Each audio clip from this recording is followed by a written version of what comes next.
ইয়ে, আজ পাশের বাড়ির এক দাদার বিয়ের বরযাত্রী এসেছি। আর বিয়ে হচ্ছে আমারই এক স্কুলমেটের সাথে।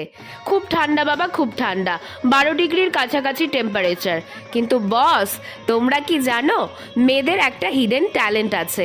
সে যতই গলা ভাঙুক, যতই শরীর খারাপ করুক, বিয়ে বাড়ি মানে কিন্তু মেয়েদের ঠান্ডা লাগে না। এই যেমন আমার এখন ঠান্ডা লাগছে না, গলা শুনে কিন্তু বুঝতেই পারছো গলা টলা ভেঙে একাকার অবস্থা। কিন্তু ফানটা মারতে কিন্তু আমি ছাড়িনি। এই দেখো, প্রথমেই বিয়ে বাড়িতে ঢুকেই কোণের জায়গাটা একটু দখল করে নিলাম। আর পাড়ার কোনো অনুষ্ঠান মানেই আমরা চারজন সেখানে থাকবই, তৃষিতা, পার্থ, রনি।